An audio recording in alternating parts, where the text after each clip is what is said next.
Bonsoir à tous. Good evening, everybody. Thank you for being with us this evening. I'm Gilles Labrosse. I'm the head of the economy and transition sector of the Journal La Croix.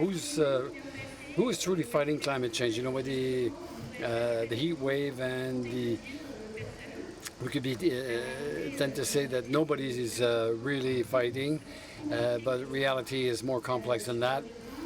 In the field, and despite counterwinds, many economic actors are trying to transform their model to decarbonate their activities, but in a context where Europe is being distanced, including on the transition technologies by China and the US, notably.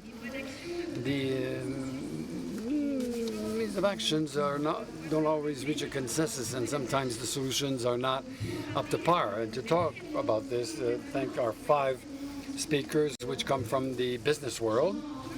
Jean Ornain, you're Director General of CTO, so the eco-organization in charge of the collection and sorting of the waste. You, Laurent Jeannet, you're the Director General of EGIS, it's an engineering group in the transport infrastructure. Energy, Frédéric Faroche, President of Gazelle Energy, supplier and distributor of energy. Xavier Péchazic, you're the CEO of the RATP, and Antoine Saint-Oyen, Deputy General of the Caisse du Dépôt and Director of the Bank of Territories. So to better understand the stakes of this session and to start, maybe we'll start with a few paths of reflection. I'll hand over the floor to Patrice Geoffrion, Professor of Economic Sciences at Paris-Dauphine University, and you also direct the Geopolitical Center, Energy Center, and Raw Materials. Energy and Raw Materials. So, good evening. Thank you, Julie.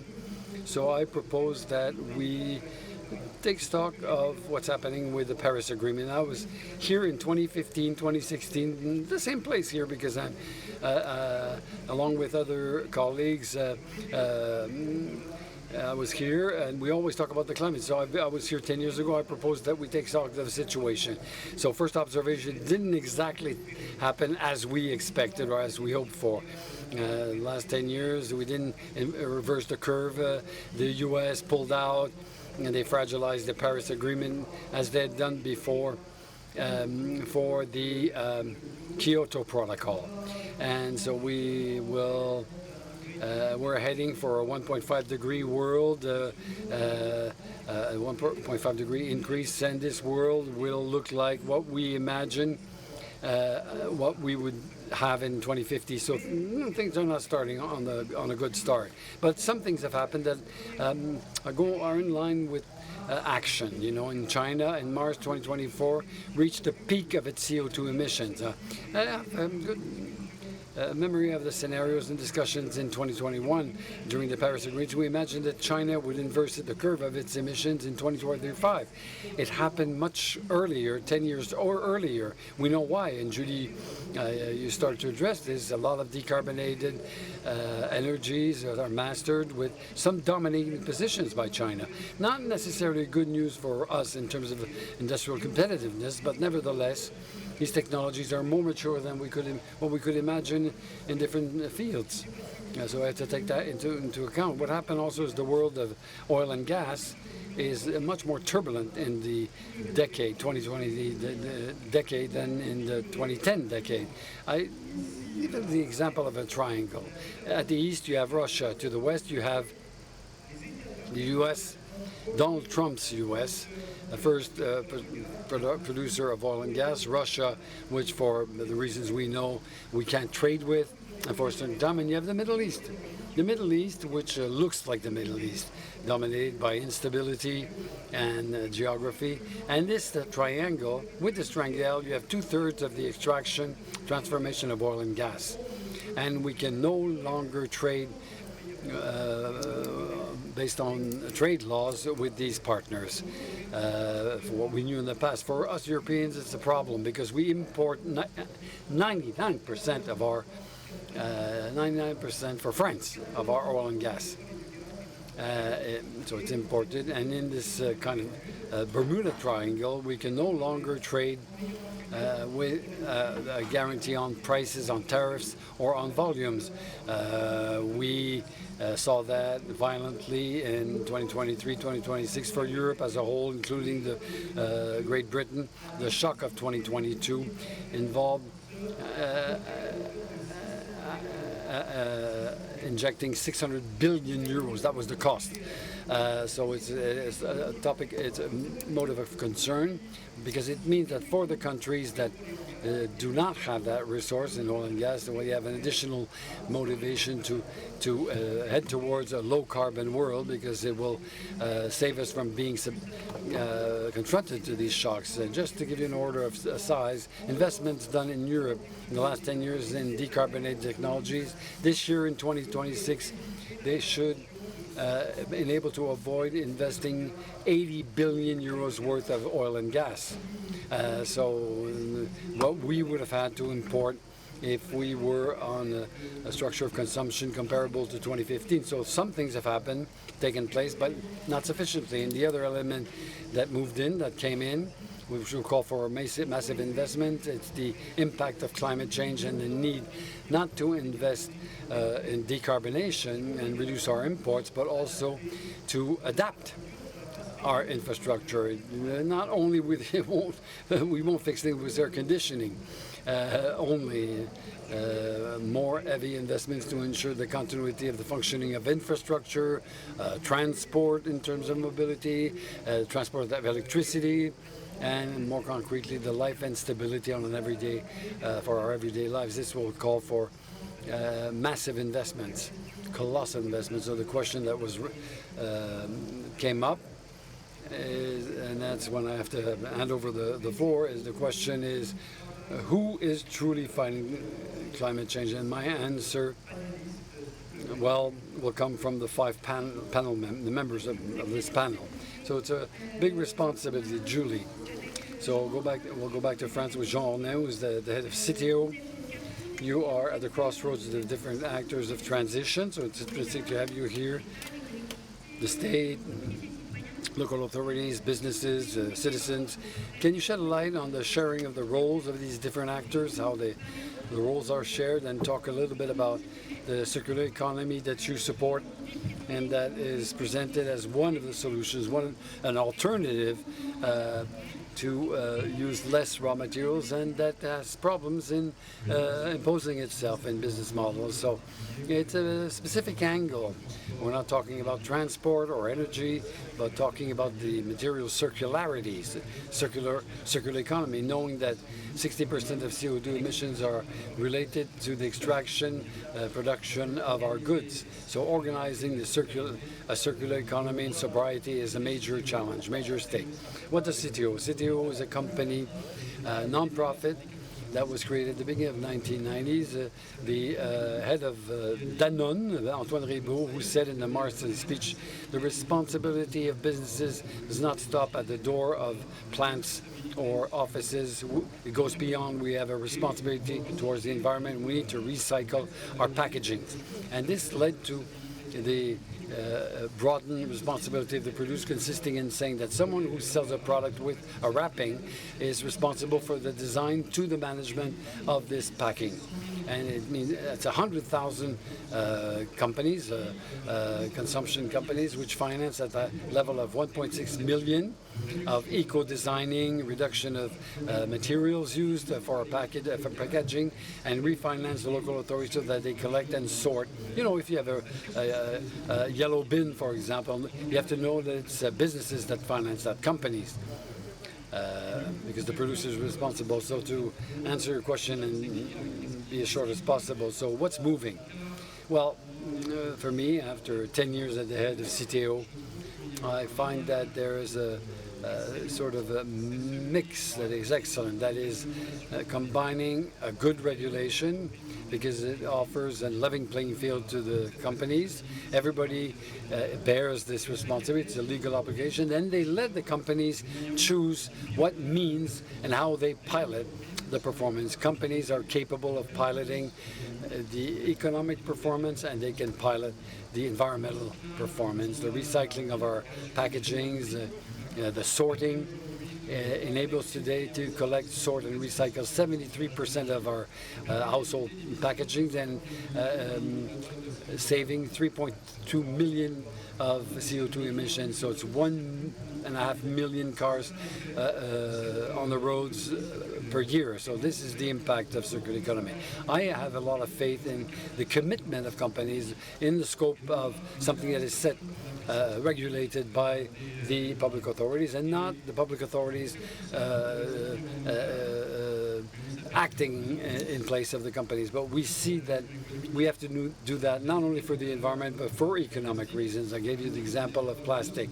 The shutting down of the Hormuz Strait, suddenly our wrappings, our packagings, it's 5% of the product, the oil produced, petrol produced. If you have a rise in the price of petrol, we end up not having enough raw materials to make our packaging. If we don't do it for environmental reasons, we need to act for economic reasons. We have to organize a sobriety of our packaging. Everybody has a role to play, because we're animating an ecosystem which involves the state, enterprises, local authorities, and the citizens as something collective, and where I believe I have faith in the capacity of companies to be proactive, then not only actors that react to events. The business model, you're right, is complicated. Until today, circularity was more expensive. Circular economy was more expensive, and it's complicated due to that. And we're starting to see that it's getting to be a bit more competitive.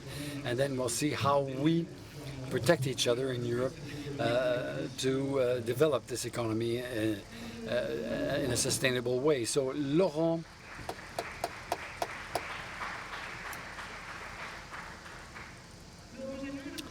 Germain, you're the Director General of Aegis, which is a consulting office for transport and energy infrastructure.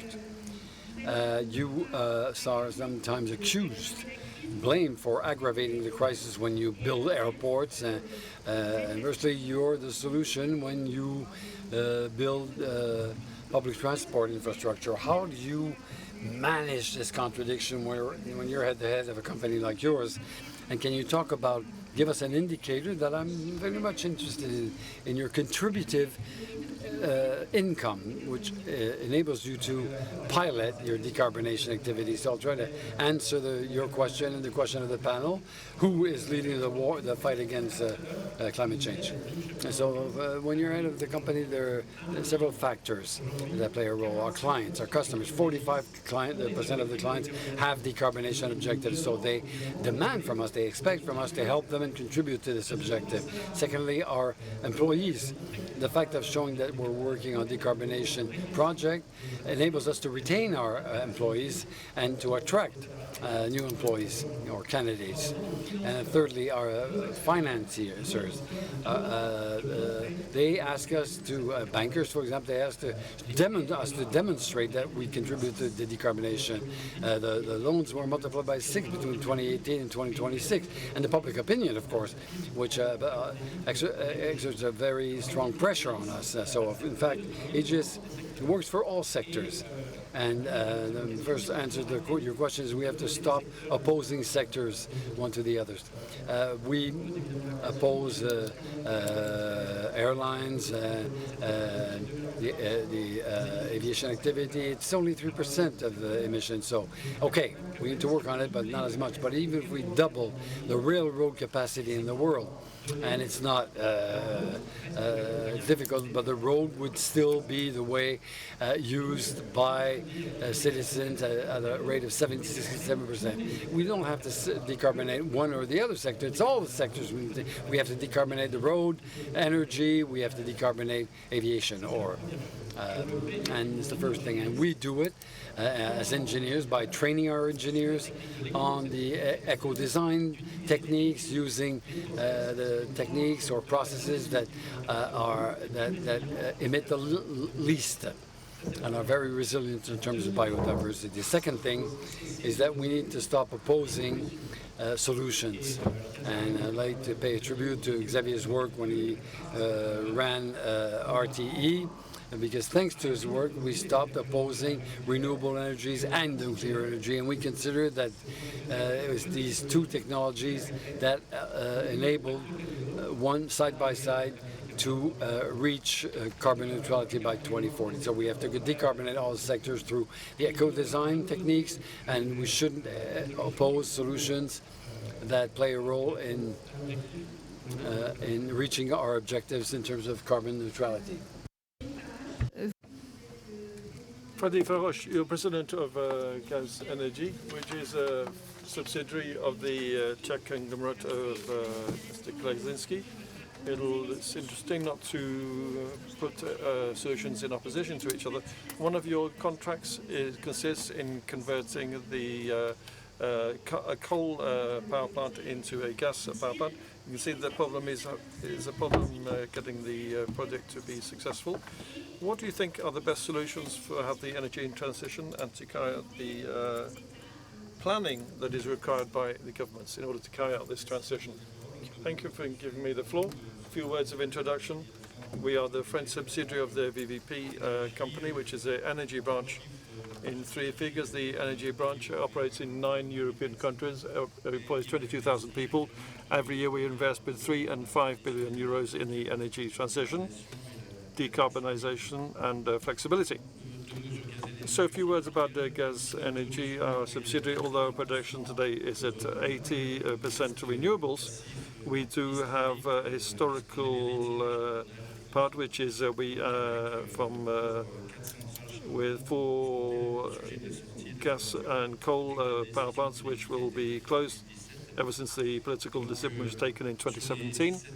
Of the 17 historic production plants, 15 have been closed due to obsolescence, and for the 2 most recent, we have transition scenarios through coal and dealing with peaks in consumption, whether it's in the summer or in the winter.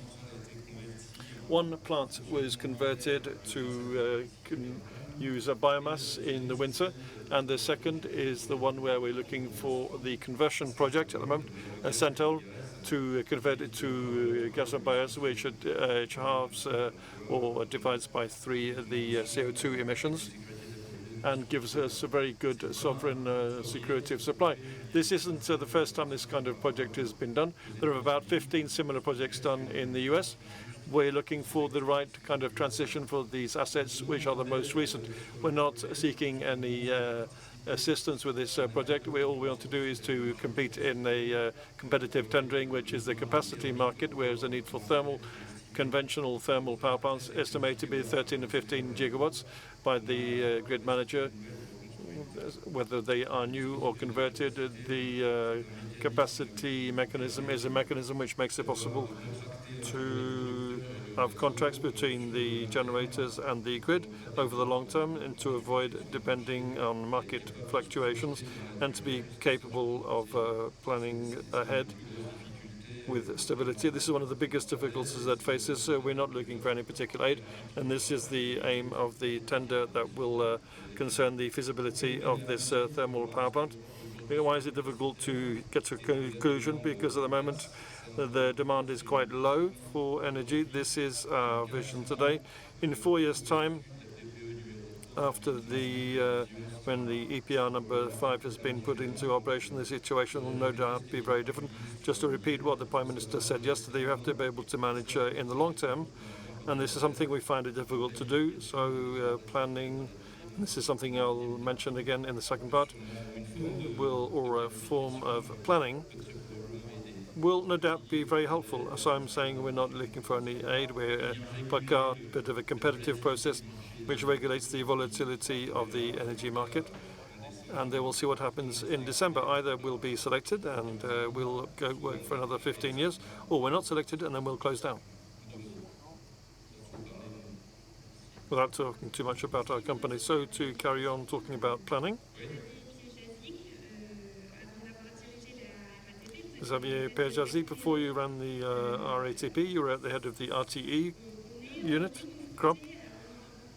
Today, there are problems with the overcapacity of electricity generation. Electrification of uses has been slower than expected. And so we are wondering whether we need to keep subsidizing renewables as we have done up to now. We're getting the impression these questions are very present in the public debate.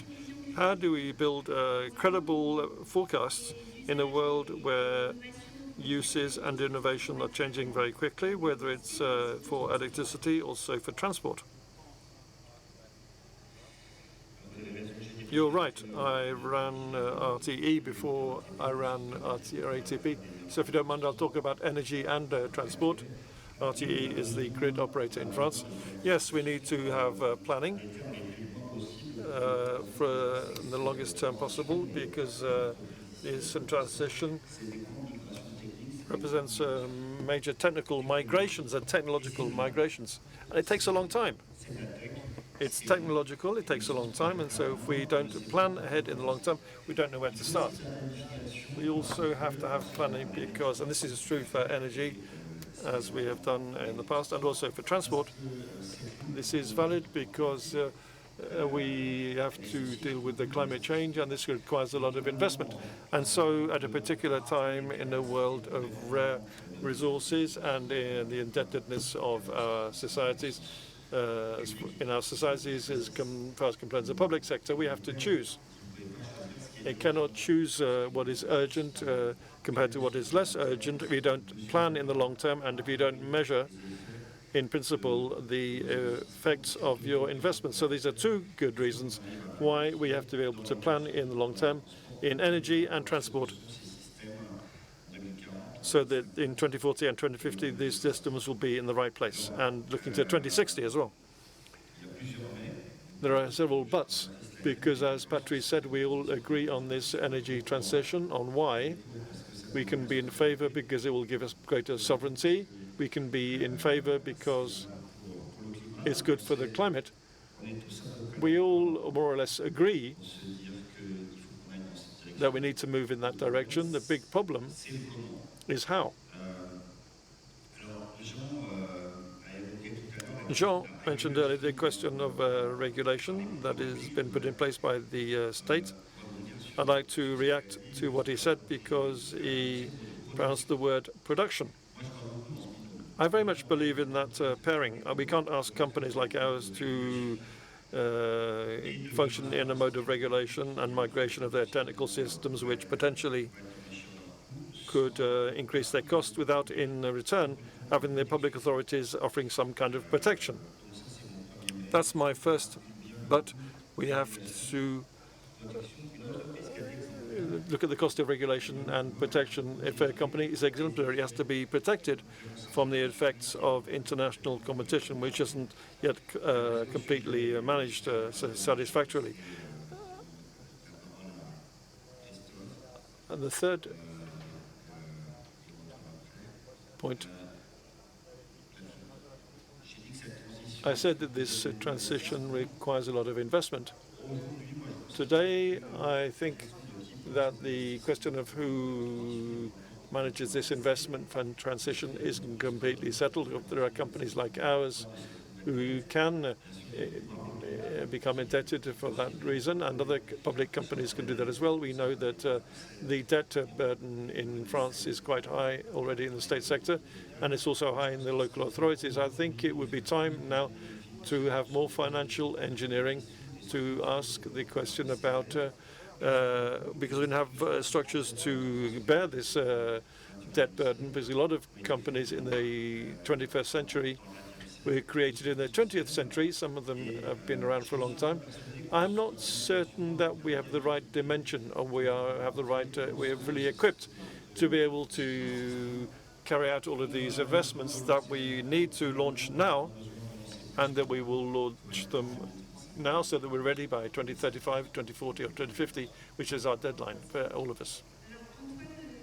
Now, Antoine Santoya, when we were preparing this roundtable, your immediate reaction to the question was to say the people who do the transitions today are the mayors, the local authorities.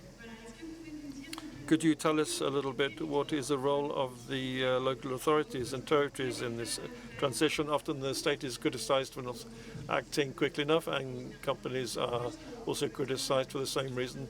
And we tell consumers they are schizophrenic. What can we say about the role of the local authorities in this transition? There isn't only one stakeholder fighting against climate change. Of course, there are many different parties, the government, the central government who fixes the rules, the companies innovate and offer solutions, financial actors provide the finance, NGOs and associations put on the pressure, the different actors, the local authorities who in the end take a number of decisions which contribute to the fight against climate change. What strikes me is over the last 3 years, we have seen a big acceleration in investment by local authorities in projects which contribute to the fight against climate change. What am I talking about? I'm talking about projects which aim to develop heating networks, to change the energy sources, and try to use cleaner heating in collective housing and tertiary buildings. Also the electric mobility resources, whether it's fleets of electric buses or electric trains. Also the renovation of public buildings. We have an example with the recent heat wave. 2 years ago, at the Territorial Bank, there was a program launched to renovate the schools. We have 7,000 schools out of 40,000 who have participated in the program, which haven't yet been renovated. So there is a certain delay there between the time when the decision is made and when the school will actually be renovated. But we have a real movement for renovation. I'm talking about schools. These are schools and universities, includes universities and high schools as well. This is a huge program to renovate these educational buildings. All of these projects are aimed at the big contributors to greenhouse gases, housing, the tertiary sector, and transport. Local authorities are very much involved. The mayors, well, not only the mayors, also the regions and the départements in France, and the groups of municipalities and the social landlords who are very much involved. For us in the Territories Bank and in the Savings Bank, we provide a lot of investment. It's been doubled over the last 3 years to support this investment in favor of the ecological transition, which is carried out by the local authorities. And we do this directly with the Bank of Territories, with the Livret A savings accounts. This is a savings account which is used to finance these projects with the maturities of very long term and make it possible to have real transformation projects over a period of 25 or 35 years or more at rates which are very interesting for the local authorities. So we have a real momentum there in the territorial authorities, which are seeing in a lot of different areas, which can be supported in quite a pragmatic way and an apolitical way. And they very much supported by the local authorities today, all these projects. Despite the reduction in green funds that we're talking about a lot at the moment, that means there is still some money left today to fund the transition. The reduction in green funds has an impact, of course, on the capacity of local authorities to continue financing these major projects. It's a question of balance between their own self-financing level, the funds they receive and the debt they can have. Today they're compensating for the reduction in green funds with savings on operating expenses to have more self-financing and to have more debt as well. This enables them to continue supporting these projects. Clearly, what I'm saying has some limits, since the debt capacities of the local authorities have a certain limit, and at a certain point they will no longer be able to support these projects. But most of them and particularly in the municipal bloc and in the regions, maybe not so much a case of the départements, who are overall in a more difficult situation financially. The regions and the municipalities still have the means to carry these projects. You wanted to react to what was just said, which I think is very important, which is that we have to be clear about who is going to be able to finance the additional expenditure necessary for decarbonization. We estimate it's about the double annually of what we're doing at the moment, and think it's completely illusory to think that it's going to come from public authorities or local authorities or the states or the territorial authorities. The current state of public funding does not make that feasible.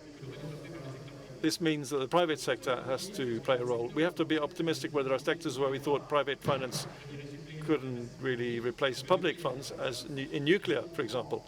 But if we look at the nuclear power plants at Hinkley Point in the United Kingdom, part of the funding, part of the equity was put in by private investors. There's a ramping up of the investment funds in the infrastructures, which is the private sector as well. So the degree of risk in the contracts between the public and private actors has to be identified to accelerate investment from private sectors. You wanted to react? Yes, what Laurent said is very important, because I agree that it is a private sector that has to take over in terms of these investments. We can't ask them to do that, this additional investment, if the rules are not clear. And that's why I was talking earlier about regulation. Yes, we need regulation, because we have a demonstration every day that market economy that is not regulated means we won't be able to achieve our aims by 2050. So we need to have regulation. But what can a private company do? They are taking risks with their investment.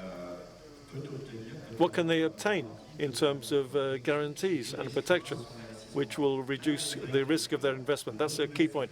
The good news is that Europe is aware of this point, and we talked about carbon tax at the borders and so on. From a technical point of view, it's difficult to put in place, and in a way we put it in place after having regulated and incentivized the companies to invest in the right way.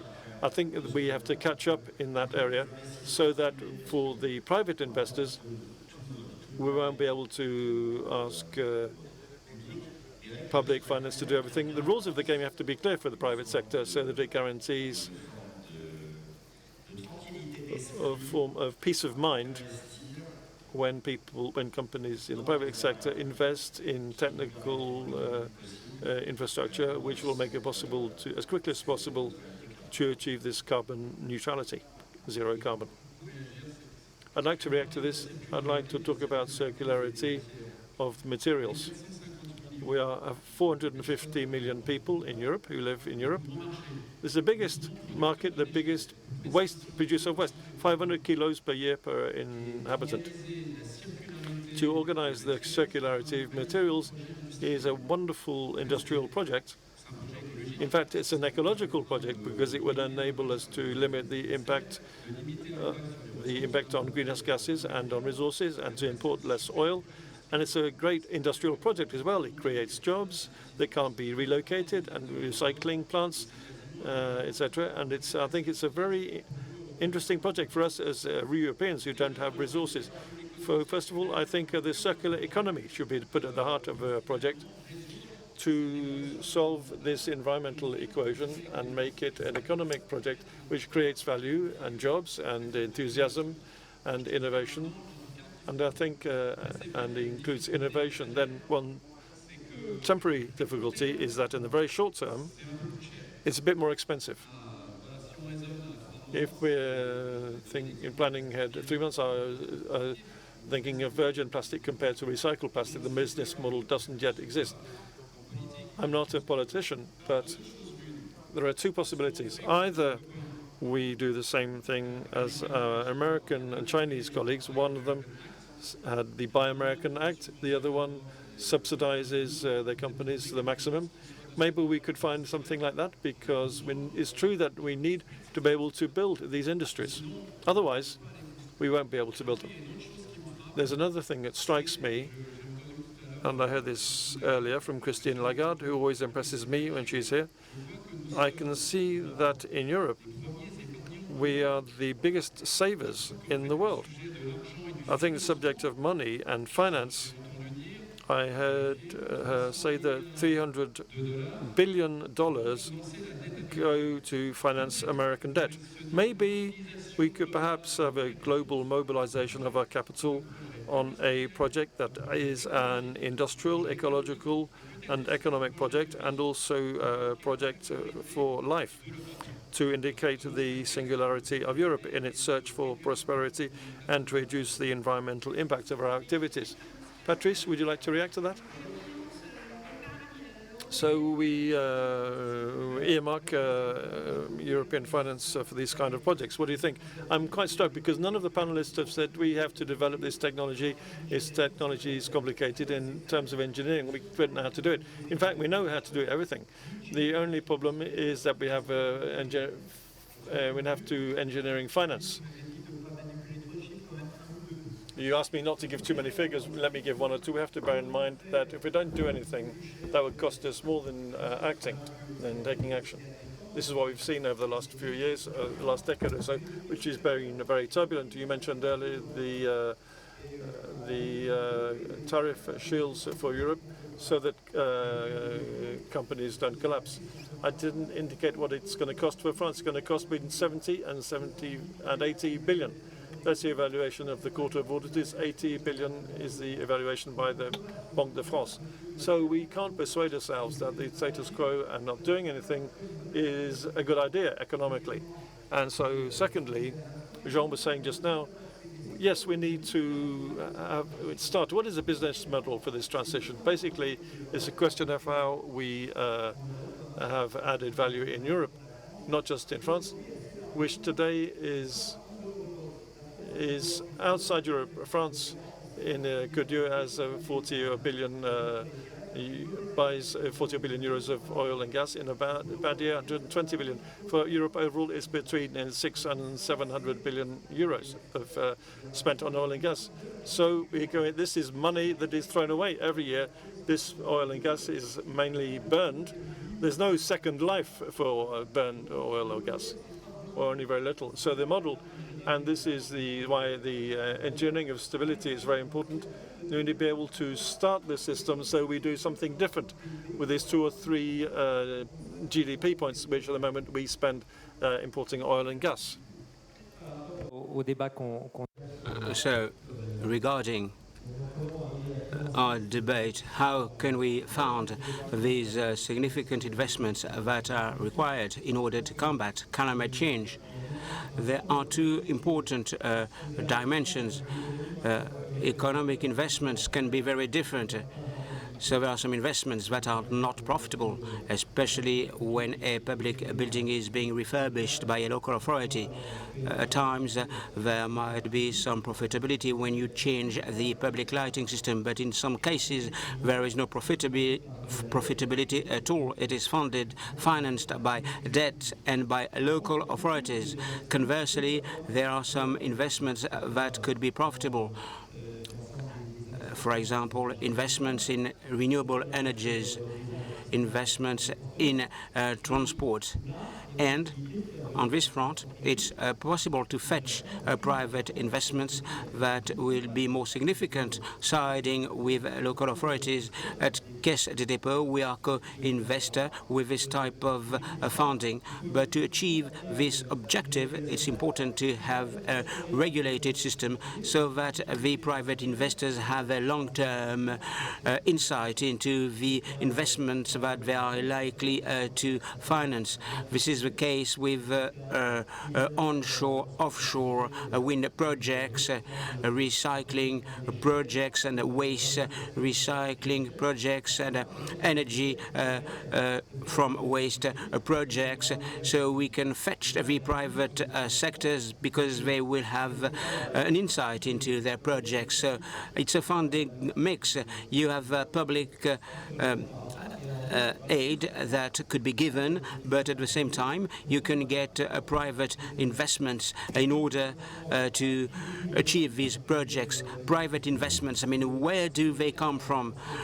Is European and French saving enough to fund all of these projects? Fundamentally, European saving is quite significant and could fund a significant part, provided that the saving flows are earmarked to projects that are based in Europe.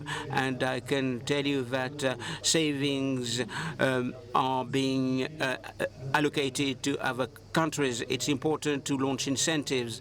It's important to get more European savings for investments in Europe. Moreover, European savings, if it is not enough, how can we increase European savings to make sure that it is as significant as the savings in the United States and in other countries? And I can tell you that this begs other questions regarding funding of welfare systems or protection systems. Frederick, allow me to make an additional comment. I do agree with my colleague. What we need is to get some insights into the future. We need to invest in batteries. France needs storage capabilities. We're lagging behind versus European countries. We looked at different projects. We have the capabilities to invest with our stockholders' equity, but moreover, we need to make our own estimates regarding prices in the next years. So you take an investment decision, and it would be simpler if we had some insights into the future. A long time, what does it mean? 10, 15 years? I think it's quite a lot. So there are some tangible examples that have shown us that development is possible. So there is not much to add. What is important is to look at the current landscape of the energy sector. But it's like an elephant in the room. What about the users and the consumers? What is the share of users when it comes to funding this transition? Some regulations were considered to be solutions. The implementation of low-emission areas in cities, they've backtracked. So we were selected to manage the low emission area of the Greater Manchester with Andy Burnham. But in fact, this project was hijacked, and the Greater Manchester area decided to backtrack. This is what we've noticed in France as well. And of course, inequality is being felt regarding transition. And then there are some uncertainties on costs. And when you think about uncertainties, you have to consider the individual cost for the user that would increase. There are some people who are afraid of losing out. Xavier Pezagic, you've said that transition should be desirable. When we look at the chaotic images of the heat wave that has bashed us over the past few days, so how a transition can be desirable? Of course, a wonderful world would mean that people would head into the same direction, but it's a wonder world. We talked about funding, and I can tell you, are we going to consider the users being able to withstand a cost? So people want transition, but people don't want their purchasing power to be curtailed because of energy transition. And this is a throwback into what we said, what type of financial engineering we implement to fund the whole process at a cost that is affordable. So the cost of this capital shouldn't undermine the purchasing power of people. It's a matter of acceptance. I'm quite sanguine. So desirability for this transition is not a flat process. Of course, I would like everybody to be convinced to take the transport, the collective transport systems. I would like a lot of people to switch to electricity modes of electrical modes of transportation, but haven't yet convinced everybody. So I look at the crisis that we're experiencing, and I want to be optimistic. So representation is not a flat process, it's not a linear process. It's not possible to convince everybody. After the war in Ukraine, there was an impact on energy. Trump at the helm, questions of sovereignty, questions of dependence. All these issues have changed the representation patterns. So desirability is a matter of representation. Of course, I mean, I don't want global crisis, to occur, but we need to make the most of the crisis. It's very hot this week. It was very hot last week in France. So if you consider all these events, we need to have a collective awareness-raising process. And that's not too bad if things move ahead. So with Trump at the helm, there have been some changes regarding energy transition. So you are convinced about decarbonization. Streamlining, is it a good idea? Rationalizing, is it a good idea? Remember the first decisions of Trump's. Paper straws had to be replaced by plastic straws. But in fact, there's a lot of plastic in the oceans. So ecology boils down to constraints, regulations, obligations. But at the end of the day, it can be an industrial project, an economic project that creates value, that is desirable. When we talk about desirability, our fellow citizens are ready. They are aware of that. They know that.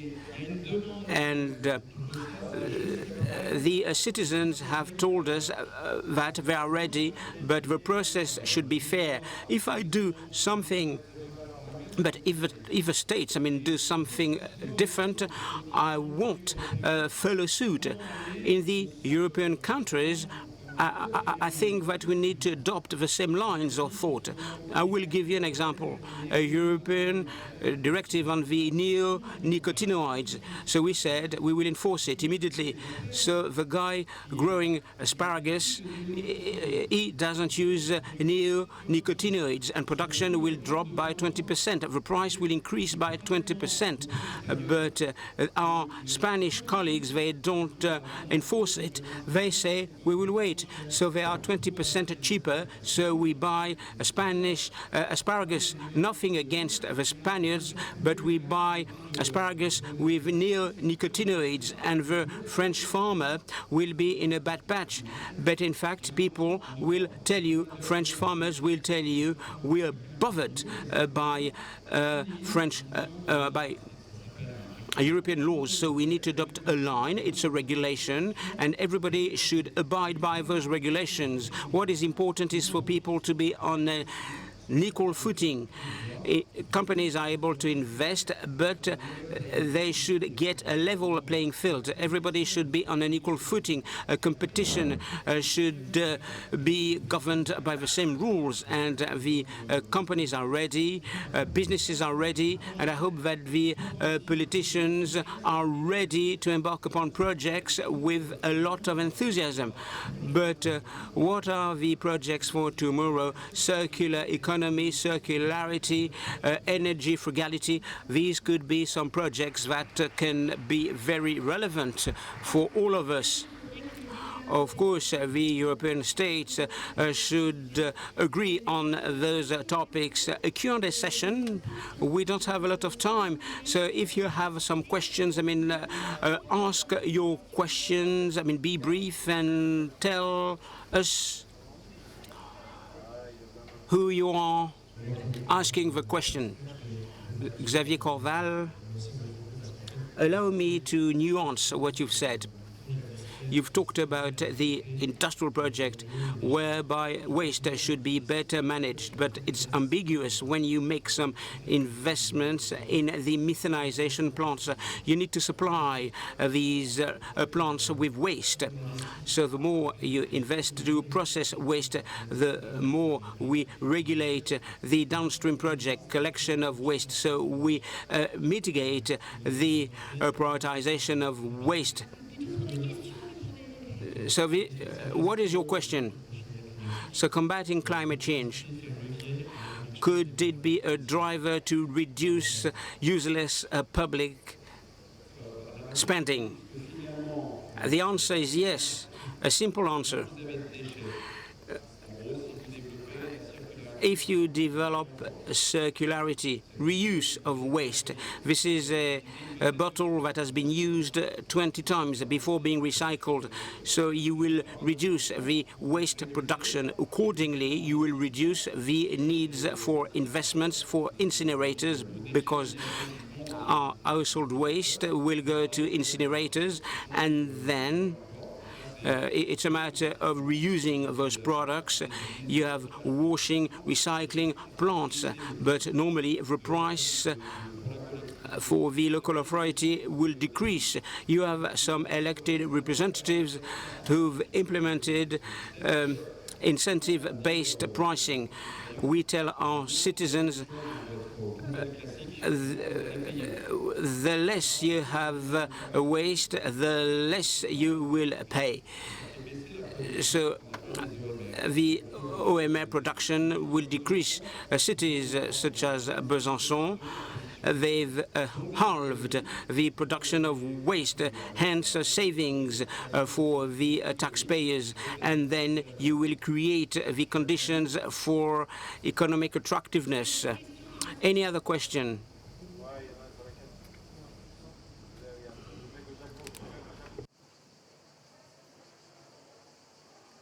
Merci. Ceci est une question pour... A question for Mr. Piechas. At the start of your speech, you said that it is important to protect international companies. I'm a teacher of international trade. Can you elaborate on your idea? I haven't understood the link between international companies and those which are involved in a circular economy. It's very simple. The European Economic Area is an area for regulation. Public authorities can impose production rules in order to change the industrial apparatus or mechanisms. And the objective is to be climate neutral. But if you are a European industrialist, if you have to face international competition, you have to make sure that these investments are protected from potential imports, low-cost imports from Asia or other countries. It's very straightforward. So it's a matter of agreement. The industrialists, they've understood that they have to make some efforts in order to get carbon-free processes, and they don't want to incur losses, and they don't want to depreciate their assets, because they will have acknowledged that there were some imports from Asia and from the US, and these imports would encroach their turf.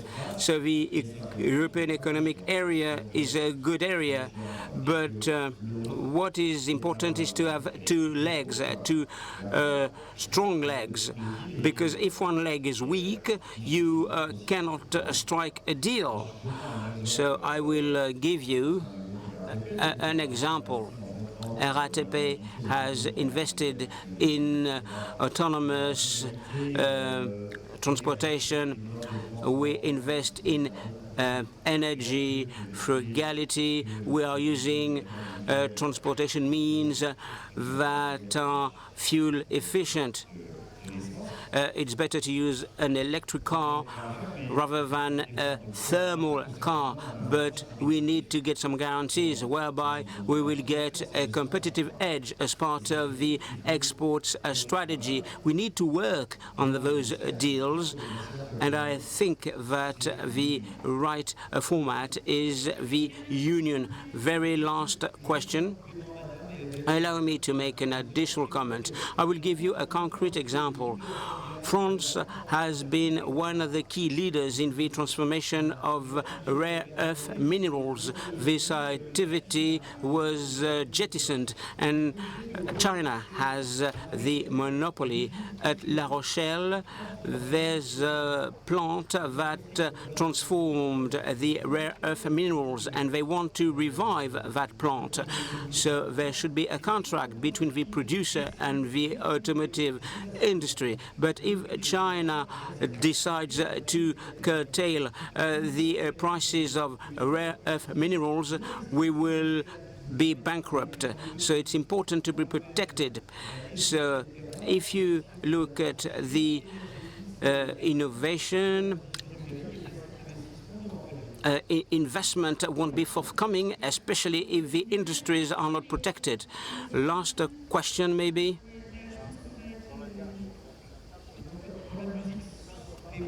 So I think that we need to call it a day. So if you want to stay, for the speakers who want to stay.